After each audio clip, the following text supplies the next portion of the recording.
चलो hello everyone and welcome back once again with a new video of class 10th। तो भाई we are in class 10th and chapter अपना continue हो रहा था, that is the nationalism in Europe of history. ठीक है, last class जहाँ तक मुझे याद आ रहा है वी कंप्लीटेड इटालियन यूनिफिकेशन, ला टालिया कर लिया था हम लोगों ने कि why it was a rumour या what was the meaning of ला टालिया। So German revolution, German unification was done, Italian unification was done. Now we have to start today British unification, है ना। हालांकि चैप्टर से रिगार्डिंग किसी को भी अगर कोई समस्या है तो वो बोल सकते हैं, क्लास के ड्यूरिंग ही उनका समस्या समाधान हो जाएगा जी।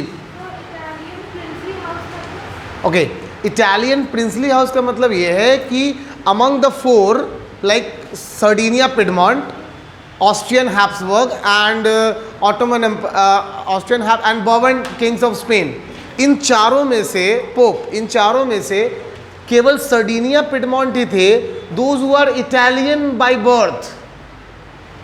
जैसे होते हैं ना, सपोज करो ऐसे कि भारत के ऊपर ऐसे समझो कि इंडिया के ऊपर रूल मुगलों ने भी किया, but they are foreigner, they are not by birth Indian, वो भारतवासी नहीं थे। भारतवासी का टाइटल किसको दिया जाता है? आर्यंस को, क्योंकि मूल निवासी जो भारत के हैं वो या तो द्रविड्स हैं या तो आर्यंस हैं, द्रविड़ के बाद आर्यंस हैं, है ना। उसके अलावा जितने भी हमारे ऊपर लोगों ने रूल किया, चाहे वो खिलजीज हो, तुगलक्स हो, मतलब जितने भी मुसलमान शासक थे, they are not the inhabitant of India, वो बाहर से आके हम पे रूल किए हैं। तो उस इटालियन पूरा जो यूनिफिकेशन है उसमें Sardinia, Piedmont he single Italian you can से डायनेस्टी था, बाद बाकी जो थे वो अदर डायनेस्टीज थे जो बाहर से आके उस हिस्से पे रूल कर रहे थे। मोटा मोटा मतलब ये है। ठीक है, डन। चलिए, हमारा आज का जो टॉपिक है that is the strange case of Britain, strange case of Britain. और पहला क्वेश्चन भी यही बनता है आपका, why the British unification called strange? Why the British unification called strange? This is the very first question which you used to get from the topic. ठीक है, चल आपको इसका आंसर कहाँ मिलेगा? So exactly you have to come on page number 21. Page number 21 last line. Page number 21 last line आपको answer मिलेगा, है ना। देखो आंसर क्या है, बेसिकली पहले मैं आपको ये बता दूं कि why it is called strange। तो सिंपल भाषा में ये समझ लो, it was called strange because इसके पहले का जो आपने दो रीड किया that was German unification and Italian unification, it was prior demanded by the people। लोगों की डिमांड थी कि ऐसा होना चाहिए, we want a country, we want a constitution, we want a parliamentary structure, उनकी वो डिमांड थी। But Britain was already a constitutional parliamentary setup. England पहले से ही था, इंग्लैंड ऑलमोस्ट यू कैन से 16-17 सेंचुरी में ही उसने किंग की सारी पावर को सीज करके पार्लियामेंट को ऑलरेडी दे चुका था। So it was not a demand, वहाँ के लोगों की डिमांड नहीं थी यूनिफिकेशन, फिर भी ब्रिटेन ने किया।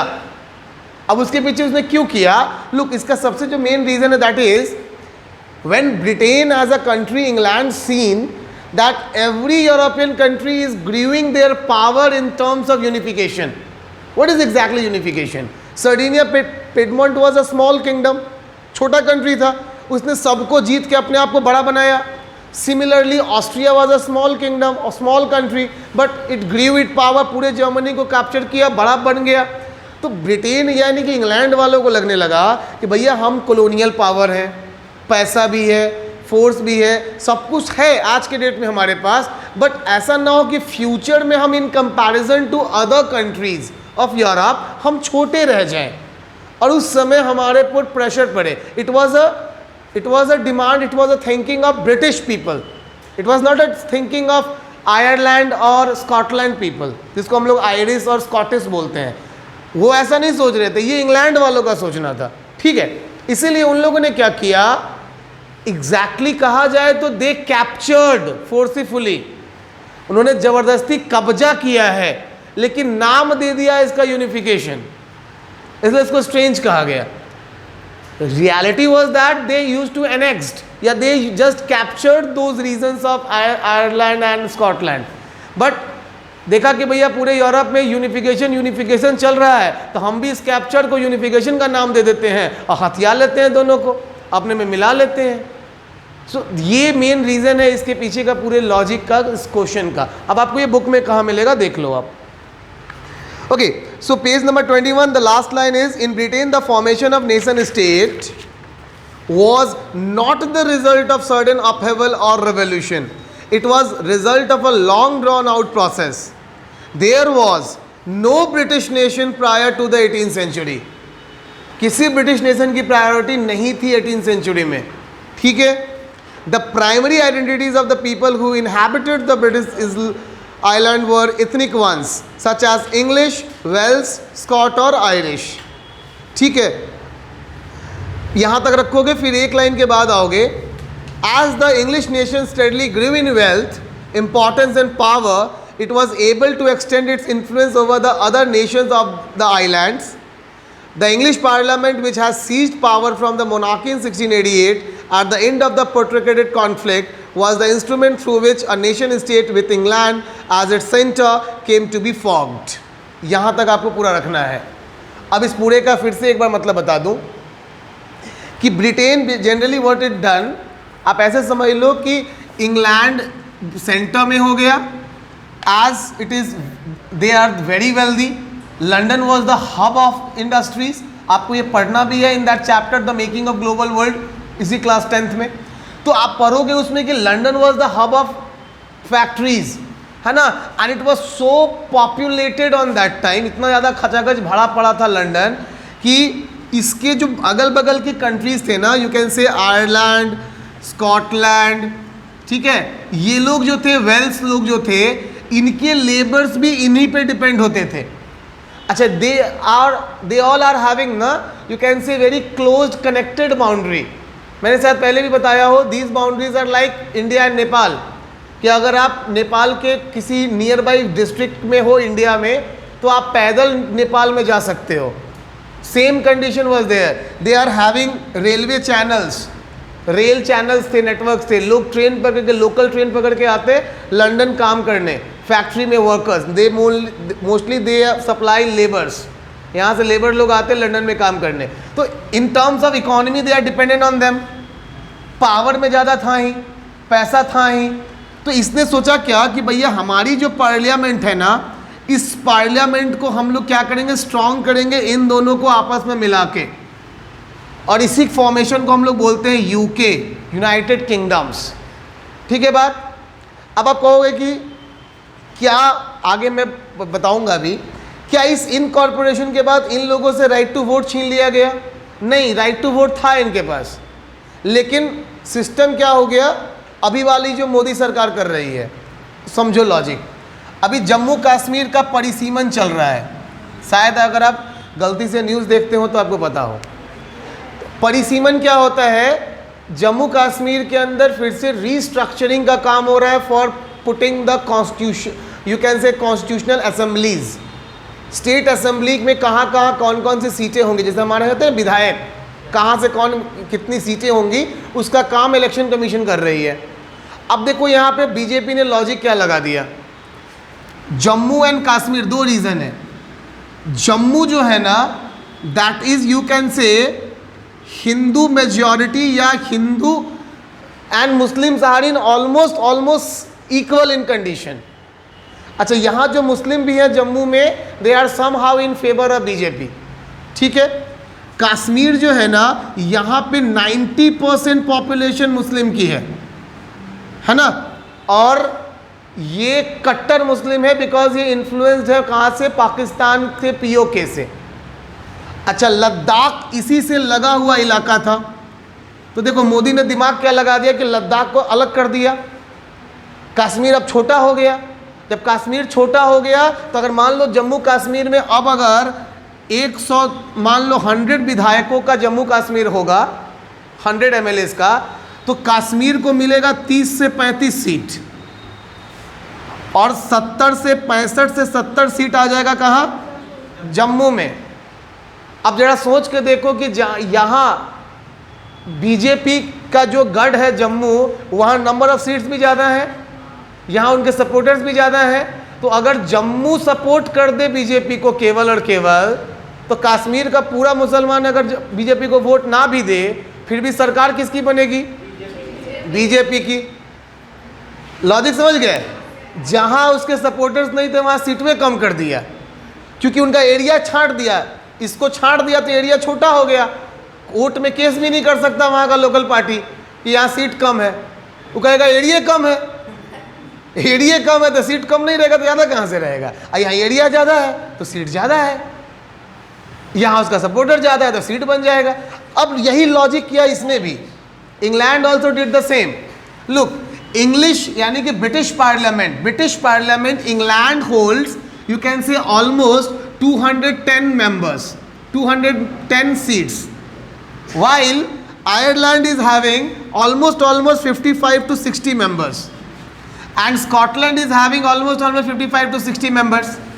अब जरा सोच के देखो कि आयरलैंड और स्कॉटलैंड दोनों अगर ग्रुप भी बना ले, और ग्रुप बना करके भी अगर चाहे तो क्या कभी इंग्लैंड को पीछे कर पाएंगे क्या पार्लियामेंट के अंदर? मतलब कभी भी प्रधानमंत्री बनेगा तो किसका बनेगा? इंग्लैंड का ही बनेगा, because in that British parliament they are in majority numbers, है ना, they are having almost double in the number. तो अगर ये दोनों का भी मिल भी जाए ना, फिर भी यही पावर में होगा। So that kind of structure they formed, और इसीलिए इसको स्ट्रेंज कहा जाता है। ऑल जो पूरा सिस्टम क्रिएट किया ब्रिटेन ने, उसमें वो सेंटर ऑफ ग्रेविटी रहे पावर में। बात क्लियर है? चलिए सेकेंड क्वेश्चन लिखोगे। What was act of union? What was act of union?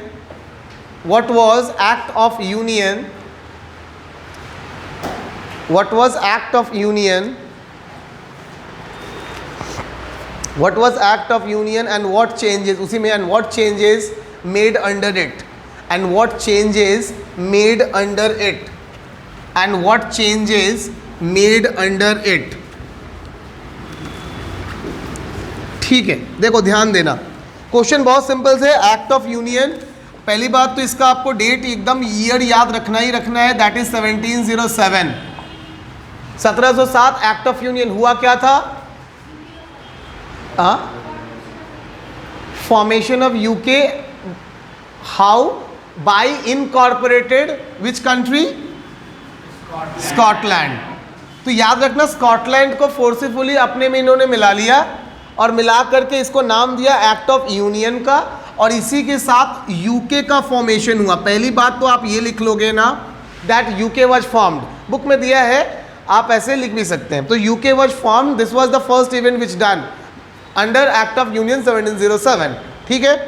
Number 2, what exactly happened? You can see here, the British, what they did, look देखो, the British Parliament was henceforth dominated by its English members. The growth of British identity meant that Scotland's distinctive culture and political institutions were systematically suppressed। मतलब समझिए, देखो जैसे ही जम्मू कश्मीर के अंदर, जो भी मैंने एग्जांपल दिया था मिटा दिया मैंने, जम्मू कश्मीर में जैसे ही बीजेपी, जम्मू की वजह से बीजेपी की पावर बढ़ेगी, इसका सिंपल सा मतलब होगा कि पीडीपी, महबूबा मुफ्ती जी की पार्टी पीडीपी, है ना, उसके बाद आपको क्या नाम है आपका, उमर अब्दुल्ला की पार्टी, आपको नेशनल कॉन्फ्रेंस एनसी, इन लोगों, इन पार्टियों की अपने आप पॉपुलैरिटी, इनकी काम धीरे धीरे खत्म हो जाएंगे, धीरे धीरे इनकी पावर डिम हो जाएगी। सेम काम इन्होंने भी किया, ब्रिटेन ने भी, because of their number of members, they use to rule over them. और जब ये रूल करेंगे, then one whom will make law. सवाल है कि जब जम्मू कश्मीर में सरकार बीजेपी की होगी तो कानून कौन बनाएगा? बीजेपी बनाएगा। मतलब यहाँ ये समझ लो कि if they are having more numbers in the parliament, then who will form law? British. अच्छा, जम्मू कश्मीर के अंदर ये कभी सोच देखो, ये कल्पना ही होगी कि आप ऐसा कहें कि जम्मू कश्मीर में कोई भी लॉ ऐसा बीजेपी बनाए जो कि पीडीपी या दूसरे के मन के हिसाब से हो। कभी ऐसा नहीं होगा। वो लॉ हमेशा वैसा ही बनाएगी जैसे जो कि देश हित में हो या उनके हिसाब से सही हो। डे बात same thing done by them also, they started influencing over the other, यानी कि स्कॉटलैंड, स्कॉटिश आइडेंटिटी। कैसे? Number 1, by forcing English as a language over them. सबसे पहली बात, भाषा, इंग्लिश लैंग्वेज इनके ऊपर डाल दिया, क्योंकि ये क्या बोलते थे? स्कॉटिश। ठीक है। दूसरा, देयर कल्चर। नाउ कल्चर की बात आएगी तो क्या होगा? आप बोलोगे सर ये भी तो क्रिश्चियन है वो भी क्रिश्चियन है, तो कल्चर कैसे बदलेगा? नहीं, लॉजिक समझो। Scottish were Roman Catholic, they were basically Roman Catholic, one who believe in father, and British were Protestant. पूरा कंट्री जो पूरा इंग्लैंड है वो प्रोटेस्टेंट है, पूरा लगभग पूरा इंग्लैंड प्रोटेस्टेंट है। नहीं, ये लोग सब बाइबल को फॉलो करने वाले, फादर वादर को नहीं मानता, इसीलिए आज तरक्की पे है। तो लॉजिक का मैजिक ये है कि प्रोटेस्टेंट था, अब इसने क्या किया ना, प्रोटेस्टेंट्स को पावर दिया। कहाँ का प्रोटेस्टेंट्स को? स्कॉटलैंड के प्रोटेस्टेंट्स को। ऐसा तो नहीं कि स्कॉटलैंड में प्रोटेस्टेंट नहीं था, प्रोटेस्टेंट तो था, लेकिन प्रोटेस्टेंट, इनके प्रोटेस्टेंट्स को पावर दिया कि तुम लोग पावर में रहोगे, तुमको जॉब मिलेंगे, तुमको सब कुछ होंगे, और तुम चढ़ के रहो ये लोग पे। Civil war, a kind of civil war, है ना? है ना? बीजेपी ऐसा कर सकती है कि जम्मू कश्मीर के अंदर, जम्मू में सबको एकदम बढ़िया तरक्की हो जाए, बढ़िया से बढ़िया पावर में रहे सब। नहीं, कश्मीर वालों को कहे कि बउआ नहीं मानोगे बात तो कुछ नहीं मिलेगा, रहो लटकते हुए। नहीं, है ना? तो that is what exactly done. Clear है बात? राजनीति कल भी वही थी, आज भी वही है। राजनीति में कुछ नहीं बदला है। Politics is all about power game. कल भी पावर की लड़ाई थी, आज भी पावर की लड़ाई है। इसलिए मैं आपको उस समय को आज से कनेक्ट करके समझा रहा हूं। Done. So this was done. Okay, the Scot is done done done done done. अब आएंगे आप next question, the next paragraph of page number 22, the last paragraph. लिखोगे who was Wolfe Tone. Objective और 1 number के लिए important question. Who was Wolfe, WOLFE, WOLFE, Wolfe Tone, TONNE। Who was Wolfe Tone. ठीक है, एक line का answer भी है। He was an Irish revolutionary. He was an Irish revolutionary who tried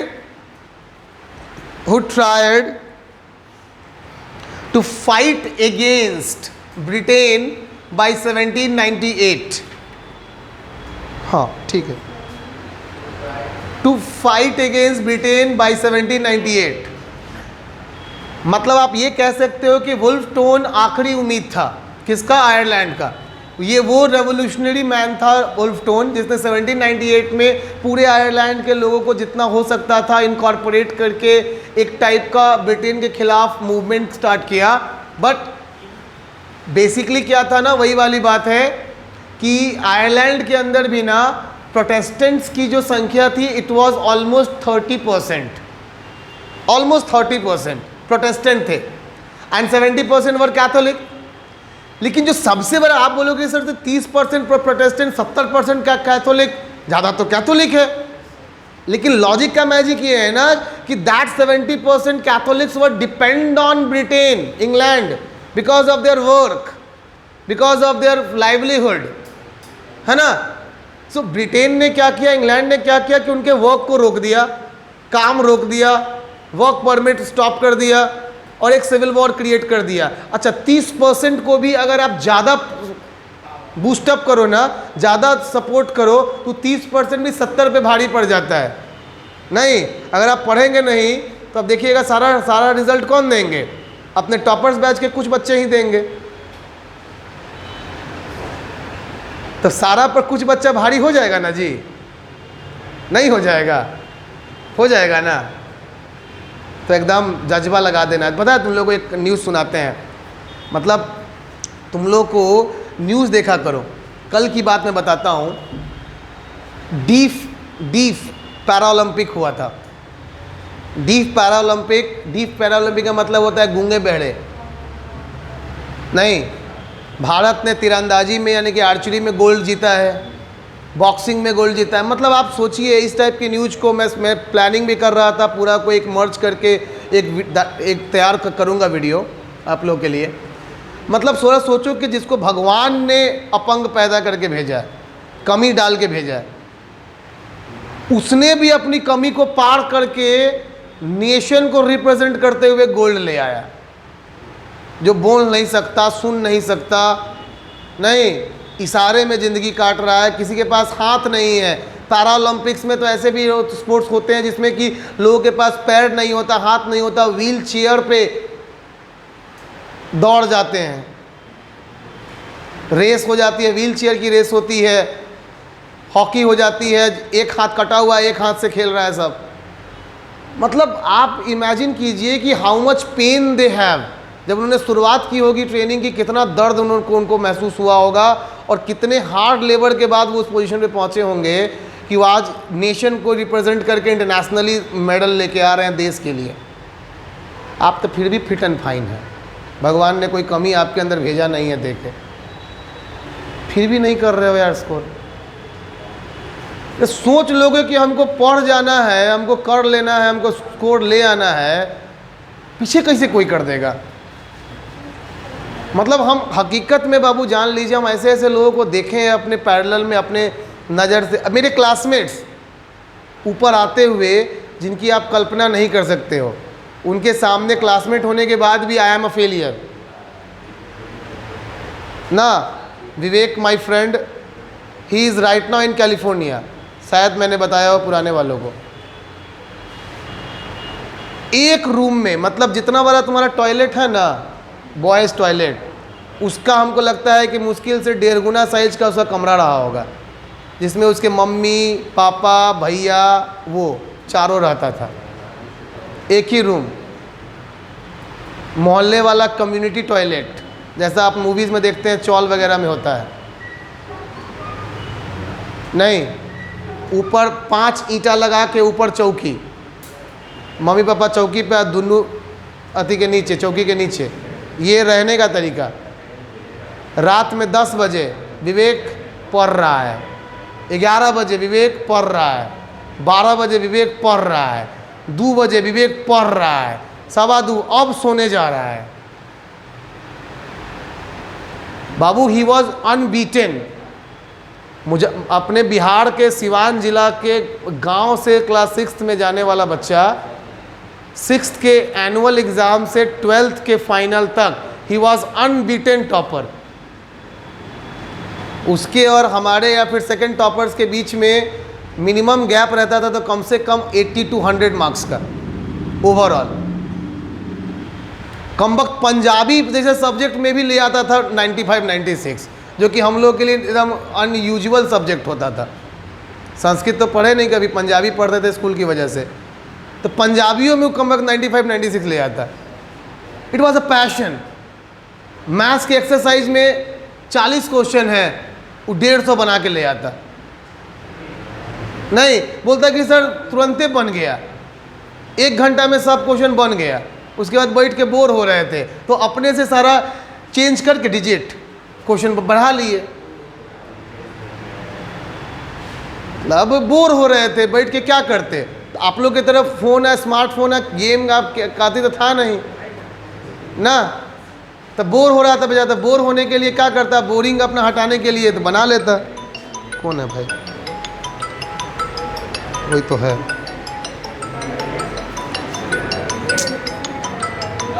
दूरी यार,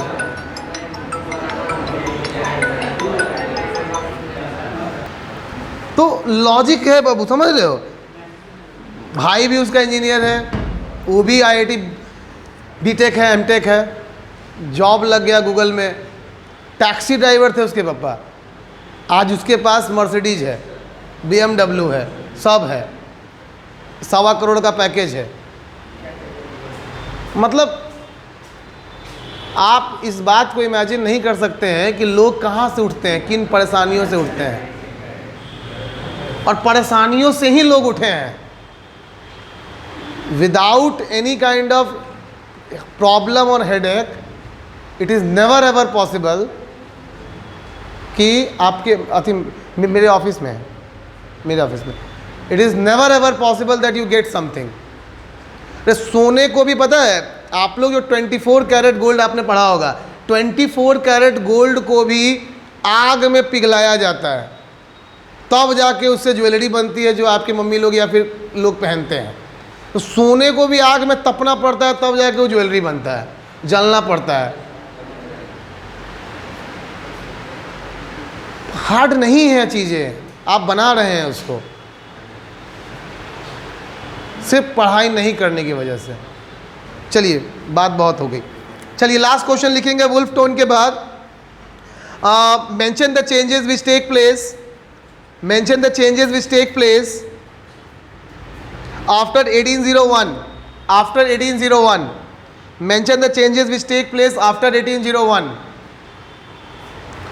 mention the changes which take place after 1801। Done है बात? चलिए 4 लाइन है आपके पास बुक में, the last 4 lines and this is your only answer. देखो, a new British nation was formed through the propagation of a dominant English culture. पहला point, like जो नया नेशन बना इसमें English culture was on domination. Because याद रखना, British Ireland and Scotland के पीपल का ना, आप कह सकते हो जो कल्चरल ड्रेस था ना, it was like lungi and kurta, Tamil Nadu types. या बस British use to maintain shirt and pant, उन्होंने फोर्स किया उनको that you need to leave it, if you want to come to for work you have to come in that shirt pant and casuals and all that, maintain you have to gentleman dress code। तो उनके कपड़ों तक को change करवाया, culture को change करने का मतलब। Next, the symbol of the new British flag Union Jack, पूरे यूके का सिंगल झंडा बन गया यूनियन जैक, ठीक है। नेक्स्ट, नेशनल एंथम उनका एक हो गया which is God save our noble king. यहाँ पे किंग कौन है? ब्रिटिश किंग की बात हो रही है, we are not talking about Ireland और Scottish king. Next, English language become promoted by them and become the national language और you can say official language for all. Done है बात? ये 4 पॉइंट ही आप लिखेंगे, काफ़ी है आपका। ये क्वेश्चन 1 नंबर से 2 नंबर का आता भी है अगर आएगा तो। चलिए डन। नेक्स्ट पार्ट नंबर 5, जल्दी आ जाओ, जिसको समझ में ना आए प्लीज़ रोक के पूछ लेना। ओके, नंबर 5 पहला question, what do you mean by allegory? What do you mean by allegory? Page number 23, first paragraph. What do you mean by allegory? What do you mean by allegory? देखो, बहुत simple भाषा में मैं बताऊं, I believe I given you the example of Katrina Kaif, दिया था ना, exactly वही है। The term allegory is means a kind of symbol, a kind of statue, a kind of portrait you can say, portrait to which we can easily connect। ऐसी चीज़ें जिससे कि आप हम कनेक्ट कर सकें, है ना। आप देखो, बहुत सिंपल सा मैं चीज़ें बता रहा हूँ आपको। किसी भी गर्ल के अंदर, if you are in India, if you want to find out the religion of any girl, अगर आप देख रहे हो कि if she is having you can say bangles, चूड़ियाँ हैं, बिंदी है ना। अगर कोई महिला है उसने सिंदूर लगा रखा है और सी इज वोन साड़ी, आप समझ जाएंगे ही और she belongs to Hindu community. वैसे लड़कों की बात करें तो लड़कों में कुछ नहीं तो कम से कम लाल धागा मिल जाएगा आपको गले में, नहीं वो हनुमानी वगैरह मिल जाएगा, हाथ में रक्षा सूत्र मिल जाएगा। तो ये सिंबल्स हैं, these are the symbols which creates a kind of identity that you are a Hindu, that you belongs to this community। नहीं, अगर आप ब्राह्मण हैं, किसी ने मुझसे पूछा कि भाई है ना टिक्की काहे रखवाली, इस बार छिलवाए थे उसके बाद, हम बोले भैया आइडेंटिटी है दैट आई एम अ ब्राह्मण। तो ये आइडेंटिटी का प्रूफ है, यही वो चीज़ें हैं जो कनेक्ट करती हैं आपको आपके कल्चर से। धन्यवाद। सो यहाँ भी हम वही पढ़ेंगे कि such kind of symbols which created a sense of equality, sense of connectivity, है ना, विथ मदरलैंड, अपनी मातृभूमि के साथ। ठीक है, देखो बुक में लिखा हुआ मैं बता रहा हूँ। नेशन वर्ड, देखो यहाँ पे लाइन नंबर है, it is 5, yes, line number 5। Nation were then को काट देना आंसर लिखते समय, nation were portrayed as female figures, the female form that was chosen to personify the nation did not stand for any particular woman in real life, rather it out to give the abstract idea of the nation to concrete from. याद रखना, यहाँ किसी एक महिला की बात नहीं हो रही है। पहली बात तो महिला को क्यों लिया जाता है, कभी भी हम लोग बात करते हैं तो कोई पुरुष क्यों नहीं रहता इस टाइप के एलिगोरिफिक फिगर में, बिकॉज महिलाओं को, गर्ल्स को सृजनात्मक माना गया है, बिकॉज इस पृथ्वी पे वही है जिनके अंदर सृजन करने की, मतलब बर्थ करने की, कुछ भी जन्म देने की, सोसाइटी क्रिएट करने की पावर है। This is the only reason that whole world taken girls and womens only as this kind of allegory, they are pure in soul, है ना, छिछोरे नहीं होते लड़कों के तरह, नहीं है ना।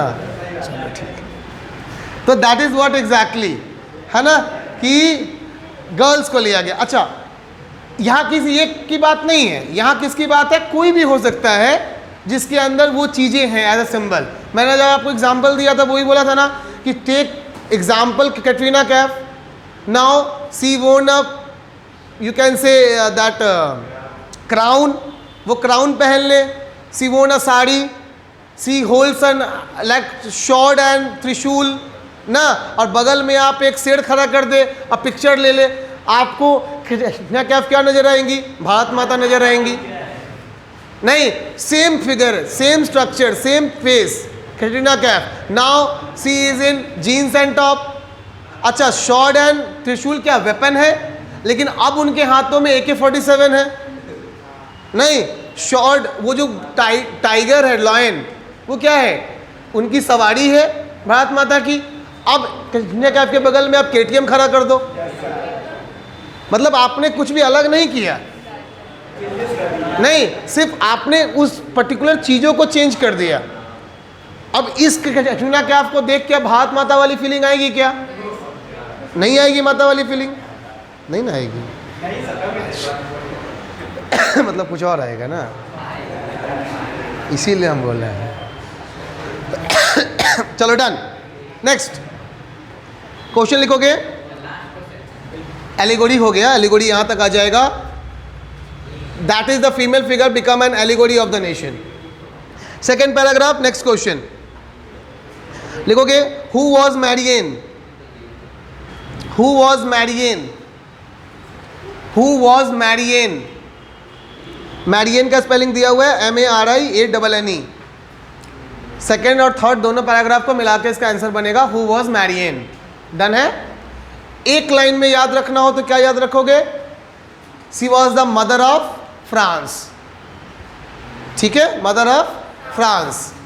सो मैरियन कौन थी, फ्रांस की माता थी। जैसे भारत माता भारत की माँ है, वैसे फ्रांस की माँ मैरियन है। ठीक है, डन। अब ये हो गई एक लाइन में आंसर, एक वर्ड में answer, that Marianne belongs to France as a female allegory of France. Done. अब कैसे पहचानोगे मैरियन को, जैसे अभी आप में से भी कोई किसी, हम भारत के भी किसी भी लड़के को मैरियन पोर्ट्रेट कर सकते हैं बाय गिविंग विच ऑब्जेक्ट्स। ध्यान दीजिए, लिखा है, look it is given, she was christened, it is in third paragraph. She was christened मतलब उनके गले में एक क्रॉस है, Christian cross, number 1। After that idea of her characteristics were drawn from those of liberty and republic. The red cap, red cap मतलब Jacobins club वाला red Phrygian cap, याद है class 9th Jacobins club, that red Phrygian cap, है ना। So सी वोन that cap. The try colour, try colour means उनके हाथ में झंडा है, कहाँ का झंडा है, फ्रांस का। जैसे भारत माता भारत का झंडा पकड़े हुए रहती हैं, she holded the French flag, number 2। Number 3, the cockade, cockade is a kind of dress. आपने देखा होगा कि इसको सुपरमैन को, सुपरमैन का जो ड्रेस होता है जैसे पीछे उसका एक है ना झूलता रहता है पर्दा, वही तो that is what exactly called cockade. Doctor Strange, हाँ अभी आ रहा है, अच्छा आ गया, देख भी लिया, हाँ हेला नंबर नहीं आ रहा है, नंबर नहीं आने का कहानी यही है।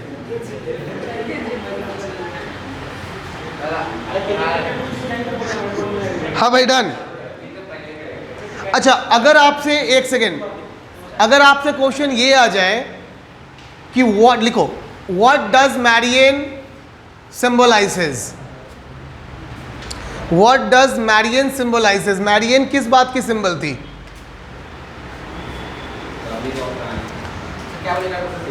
मैरियन किस बात की सिंबल थी? व्हाट सी सिंबलाइजेस या व्हाट मैरियन सिंबलाइजेस?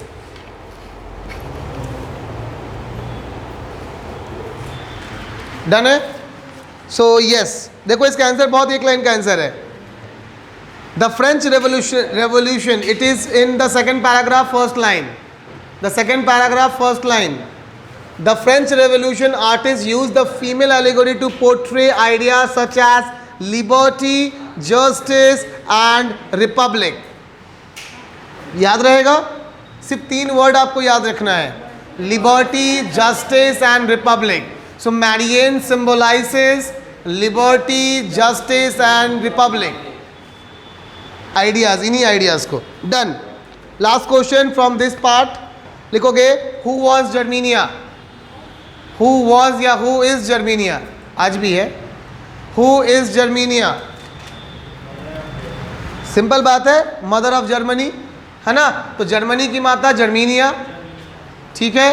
हाँ अब मतलब अभी भी है, जब तक सूरज चांद रहेगा तब तक जर्मीनिया का नाम रहेगा, नहीं ऐसा वाला लॉजिक है कि जर्मनी तो है ना,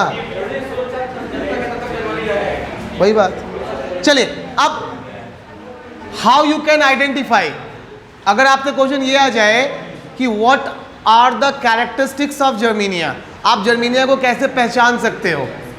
याद रखना, सी number 1, she worn a crown of oak leave trees, oak leave, oak के पत्तों का एक क्राउन पहन रखा है उन्होंने। अच्छा ये क्या सिंबलाइज करता है? तो the oak leave symbolises strength, power. अच्छा ये किससे रिलेटेड है? तो याद रखना, the god of Greece Hercules. याद रखना जैसे हमारी हिंदू माइथोलॉजी है उसी तरीके से ग्रीस माइथोलॉजी भी है, Greek mythology. And Greek mythology के जैसे हमारे हिंदू माइथोलॉजी में देवता है राम, कृष्ण, लक्ष्मण वगैरह, शिव, विष्णु, वैसे ग्रीक माइथोलॉजी के देवता है पोसाइडन, हरक्यूलस, जियूस, है ना। These are the gods of Greek mythology, ठीक है। तो Hercules used to wear that, you can say crown and a kind of mala of oak leave. Germania को भी वही दिया गया, पहला। दूसरा, उनके हाथों में एक तलवार है, जिस तलवार पे कांटे लगे हैं, साथ साथ फूल भी लगे हैं। मतलब वो तलवार ये शो करता है कि she is ready to peace as well as fight. If you will provoke Germany, simple भाषा में अगर आप जर्मनी को प्रोवोक करेंगे तो जर्मनी घर में घुस के मारेगा, और अगर आप जर्मनी से अच्छे रिलेशन बनाएंगे तो जर्मनी शांति का दूत बन जाएगा। So that symbolizes only. Done, खत्म, ये टॉपिक खत्म, this part also done. Page number 24 में आओ, मीनिंग ऑफ द सिंबल्स लिखा है, बहुत इंपॉर्टेंट है ऑब्जेक्टिव्स के लिए। Meaning of the symbol objectives के लिए बहुत इंपॉर्टेंट है, बिकॉज आपके 1 नंबर के एमसीक्यूज में ये क्वेश्चन आ सकते हैं, ठीक है। ब्रोकन चेन, बीइंग फ्रीड, मतलब फ्री हैं आप। Breastplate with eagle, symbol of German empire, strength, ठीक है। Now crown of oak leave, मैंने बता दिया, heroism, power. Sword, readiness to fight, तलवार, तलवार जब दिखे, देखो तलवार के 2 मायने, तलवार खड़ा रहे मतलब someone is ready to fight, तलवार झुका रहे मतलब समवन सरेंडर्ड, किसी ने सरेंडर कर दिया, मतलब अपने आप को ये कर, एक तरीके से आत्मसमर्पण, बिल्कुल। Now olive branch around the sword, willingness to make peace, मतलब तलवार के ही चारों तरफ आपने ओलिव की पत्तियां लगा ली। What does it symbolize? कि आप शांति चाहते हैं। डन है बात। Next, black, red and gold tricolour, ये फ्रेंच फ्लैग की निशानी है। Rays of the rising sun, beginning of new era, मतलब नए कल का प्रारंभ हो रहा है। ठीक है, डन। चलो नेक्स्ट, लास्ट पार्ट में जल्दी से आ जाओ। चलो last part of the chapter, paragraph number 2, para number 2, पहला question, which regions comprises Balkan, which regions include under Balkan, included under Balkan, कौन सा रीजन है जो बाल्कन के अंदर आते हैं? थोड़ा सा नाम मेहनत लगेगा याद करने में, बट आपको याद करना पड़ेगा। You will have a list of few names, it is given in the paragraph number 2 of page number 26 and second line. जिनके पास बुक है टिक करते चलिए भाई साहब। Your names are, the Balkan was region of geographical and ethnic variation comprising modern day Romania, Bulgaria, Albania, Greece, Macedonia, Croatia, Bosnia, Herzegovina, Slovenia, Serbia, Montenegro, ठीक है, done है, clear है। अब देखो जितने जगहों के हमने नाम लिया ना, ये सब देश है, ये सब देश है। बट मजे की बात ये है कि ये सब इतने छोटे हैं कि यू कैन से कि मुजफ्फरपुर और दरभंगा को मिला दो तो एक देश बन गया। But they are smaller than Bihar. Bharat तो बहुत दूर की बात हो गई, बड़ी बात हो गई, ये बिहार से भी छोटा है ये सारे देश, in sense of area. Population में भी वही बात है इनकी, है ना, बहुत छोटे छोटे देश। अच्छा, दूसरी सबसे बड़ी बात क्या है ना कि they all are having open boundaries and they are inter related. ऐसा आप सिंपल भाषा में समझ ले कि ये पूरा एक बाल्कन रहा होगा और इस बाल्कन के अंदर ये सर्बिया है, क्रोटिया है, यहाँ पे मान को हेज़ेगोविना है, मतलब they all are connected with each other. कोई बाउंड्री नहीं, ओपन बाउंड्री। इतना छोटा है कि यार एक घर से दूसरे घर जाने जैसा है, मतलब वॉक करते करते सर्बिया से क्रोटिया में घुस जाए। नहीं, they are having you can say breadth of maximum 100 kilometre 200 kilometre, 100-200 kilometre में देश एक पार से दूसरे पार आप चले जाए। मतलब वही हुआ यार, उसको आप क्या बोलेंगे। 100 किलोमीटर में तो जल्दी हम लोग अपना जिला नहीं बदल पाते, जिला नहीं बदल पाते अपने बिहार में। अब वहाँ देश बदल रहा है तो वॉकिंग डिस्टेंस हुआ वहाँ के लिए नहीं। तो ये था वहाँ का एक तरीके से रीजनल डाइवर्सिटी या फिर ज्योग्राफिकल डाइवर्सिटी, आप जो बोलो इसको। क्वेश्चन आपसे यही आएगा। अब अगला क्वेश्चन और सबसे इंपॉर्टेंट क्वेश्चन इस टॉपिक का लिखो, what were the difficulties, what were the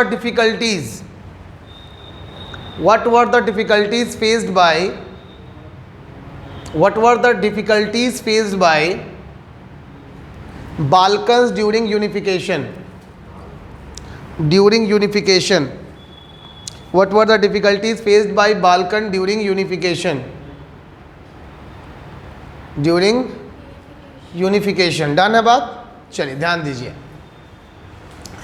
question है अपना कि बाल्कन्स को कौन से प्रॉब्लम्स का सामना करना पड़ा। सबसे पहले तो ये समझो कि प्रॉब्लम क्या थी। अच्छा, एक और क्वेश्चन लिखो, और करके एक और क्वेश्चन लिखिए, वाई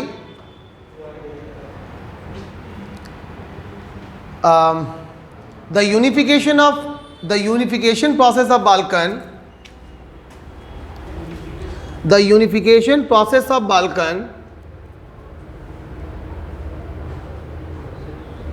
was difficult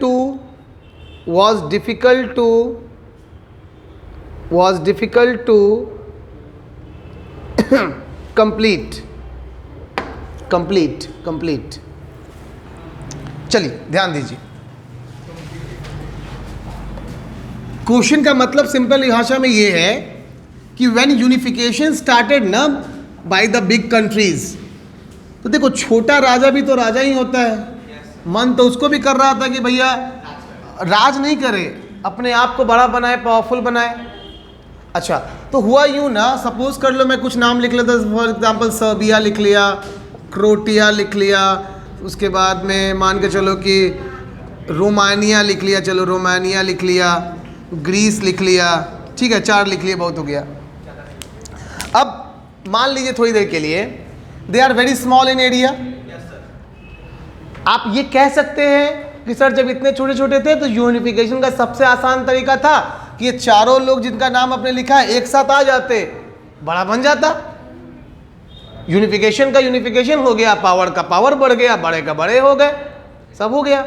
लेकिन this was the real problem only, they do not go for this. Y?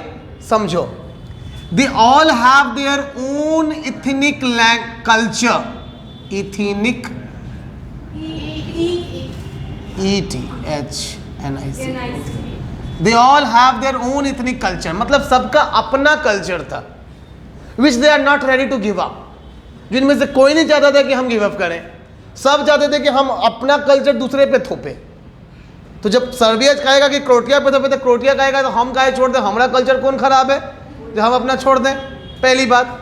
दूसरी, they all have their own language, सबकी अपनी भाषा थी, and they are not ready to give up it. किसी एक भाषा को एज अ स्टैंडर्ड भाषा मानने को तैयार नहीं थे, नहीं। So this is one second problem. Third, they all have their own political freedom and they are not ready again to leave their political freedom. क्योंकि अगर बनता तो क्या बनता, ध्यान से समझना, बनता तो क्या बनता, कॉन्स्टिट्यूशनल मोनार्की बनता, which exactly done in Germany, in Italy, है ना। तो इसका मतलब क्या होता कि चारों जगह का मिलके कोई एक राजा होता। तो जब एक राजा होगा तो 3 राजा, या तो उसके अंदर वाले राजा हो जाएंगे छोटे राजा, या तो वो राजा ही नहीं रहेंगे। तो सिंपल भाषा में ये हुआ कि all the rest 3 is now accepting the, you can से, पावर ऑफ 1।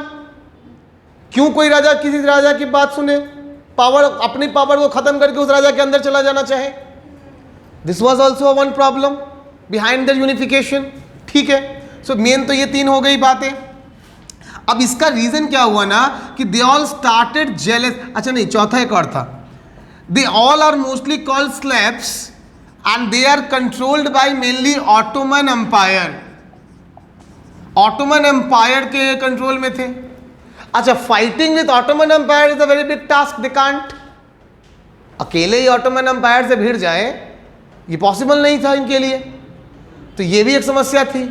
अब इनका इन्होंने उपाय क्या निकाला, इन्होंने ये उपाय निकाला कि पहले अगल बगल वाले को हथियाते हैं और अपने आप को बड़ा बनाते हैं, तब ऑटोमन एम्पायर से भिड़ेंगे। So what they plan, they started jealousing with each other and thus they started a kind of civil war. They started attacking on each other, एक दूसरे पे हमला करने लगे और लड़ाइयाँ होने लगी। आप ऐसा समझिए, क्लियर है बात। तो दिस इज व्हाट एग्जैक्टली आपको लिखा हुआ मिल जाएगा सेकंड पैराग्राफ में, प्रॉपर वे में। ये मिनिमम 4 से 5 पॉइंट बनाइएगा और इसको लिख लीजिएगा, ठीक है। दिक्कत लगे तो पूछ लीजिएगा।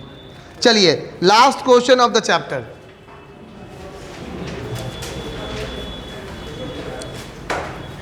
ये सुनने में बड़ा आनंद आता है, नहीं, अच्छा लगता है। The last question of the chapter. अच्छा, कितना क्वेश्चन हो गया अभी तक? 60-65 वो तो हुआ होगा। 70 प्लस नहीं होगा। हाँ, चलो ठीक है। अब क्या चाहिए? नेशनलिज्म इन यूरोप का बाइबल, गीता, कुरान तुम्हारे पास है, अब क्या चाहिए? चलो लिखो। हाँ, what causes World War I? What causes World War I? अच्छा, what caused World War I? Done है।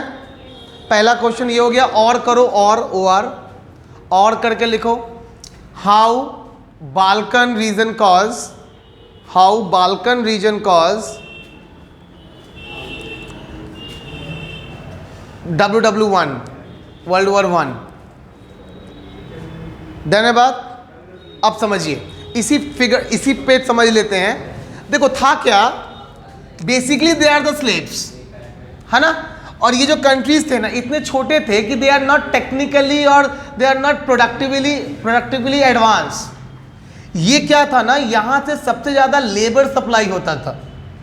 और आप पढ़ोगे इन that chapter making of global world about slave trade, दासों का व्यापार।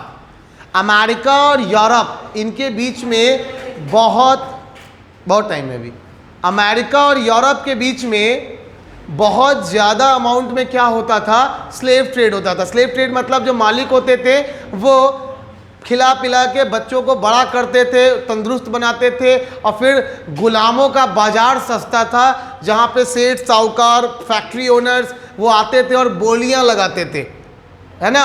और उस बोली पे खरीद के ले जाते थे टिल देयर लास्ट ब्रीथ, अब उनके अंतिम सांस तक अब वो उनके गुलाम है।